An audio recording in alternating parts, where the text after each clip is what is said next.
Good evening, everyone. Welcome to Old Iron Garage. Thanks for tuning in. So, tonight's video is part 2 of the teardown of the 1984 Tecumseh TVS90 from the 1984 self-propelled Toro Lawnmower. So, last night, off camera, I dug further into it. I believe I showed that. But anyway, yeah, I did show that. Let's just go ahead and dive in. I don't want to waste any time. The last video went longer. Part 1 went longer than I intended it to.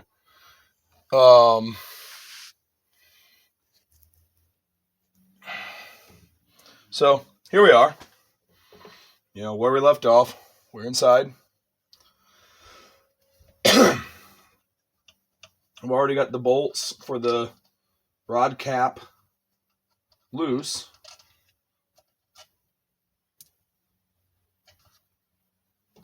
Let's take a look at this rod cap. So, I already kind of took a look at it. That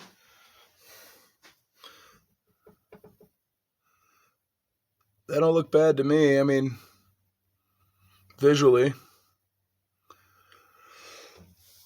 I think it's pretty safe to say that this is not what I heard knocking and clunking. Yeah. Let's go ahead and get the piston and the crank out of the engine. Crank looks great. I mean, I got to mic it. I'll do that off camera because, I don't even know what it's supposed to mic at off the top of my head. So that's something I'm going to have to sit down and look up. But we'll take a visual, we'll do a visual check here just to see how it looks. And looks pretty great. All the important surfaces here, and here look great. The gear for the timing, the gear that turns the cam, looks great. Everything really looks great. I don't see anything wrong with this this crankshaft other than just needing a little cleaning up here. And maybe a little there. So this is good.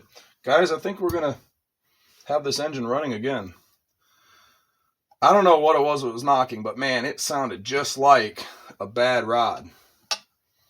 It sounded like this engine was about to send the rod to God.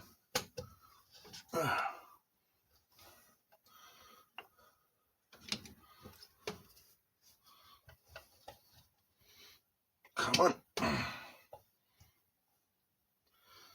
Piston is having a hard time coming out. I'm going to tap on it with the rubber handle end of this hammer. And it is slowly coming out. There's just a tiny bit of carbon buildup there at the top of the cylinder. So let's wipe down and take a look at this, the skirting of the piston.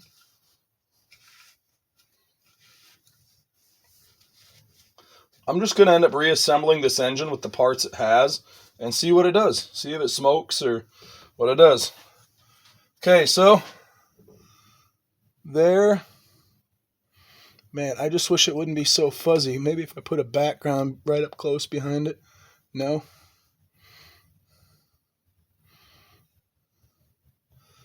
So we can get in close and back out if it'll focus.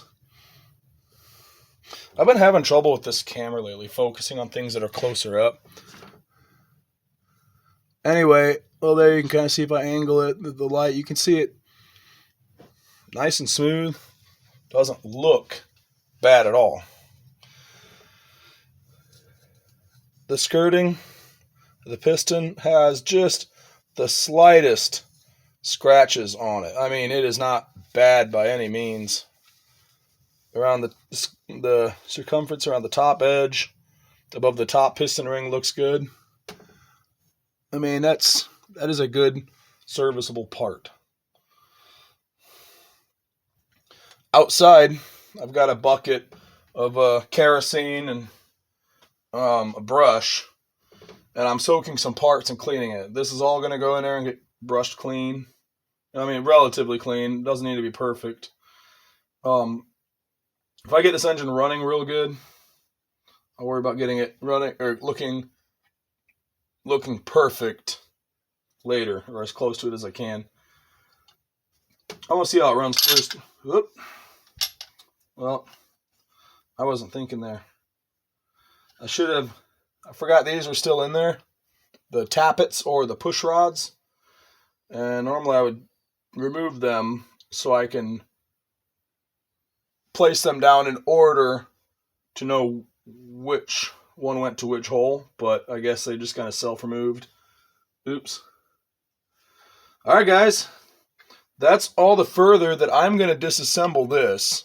I'm not going to bother to take every last bit and piece off the block. So I'm going to cut the video here, and I am going to go clean everything.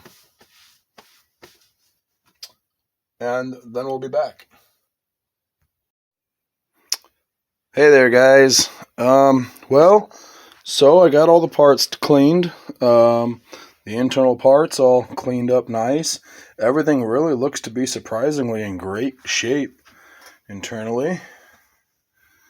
Got the sump nice and clean. The inside of the block, outside of the block, the bottom side of the sump, the outside of it, just everything. The outside of the carburetor, I haven't dove into that yet. Next time I'm out here working on it, that'll probably be the next thing. That or just kind of assembling the short block. Wasn't really necessary, but I cleaned the flywheel. I even cleaned the recoil. And the muffler had some baked on dirt buildup on it, so I cleaned that. Why not? I haven't cleaned the air filter box or the fuel tank yet. I'll get to that another day. It's late. I'm exhausted. To clean these, I don't have a parts cleaner tank, and I've been wanting one, but space is an issue and money's an issue. So I took a 5-gallon bucket with a lid. I put kerosene in there. I put a couple quarts of ATF that I had lying around, a partial thing of odorless mineral spirits, just some things the main thing I was going to use to clean was kerosene, because that does an amazing job at cleaning up engine parts. But anyways, as you can see here, I mean, it did a fantastic job. But, threw other stuff in there that's also good for cleaning, and that I had lying around that I wanted to get used up and get out of the way. But one thing that I did, because there was a head gasket leak, I planed the head gasket surface on the head. There was, can't tell which side it was, but it was either here or it was here. That was all black. That's where the head gasket was leaking. And I'm going to go ahead and for now reuse this head gasket. So I cleaned that up as well, in the same method that I used to plane the head. Put some sandpaper down on a hard, flat, smooth surface. Put some WD-40 on it. Put some WD-40 on the part, and but with the head gasket, I did both sides. I've done that before, even on those old style metal head gaskets, and it has worked for me every time so far. Yeah, anyway, there you have it. Yeah, the next time I make a video, I probably will clean the carburetor off camera. I don't know, I might do that on camera, but definitely will be reassembling on camera. But anyways, y'all, it's time for me to go in and get showered and go to bed. So have a nice night. Thanks for watching.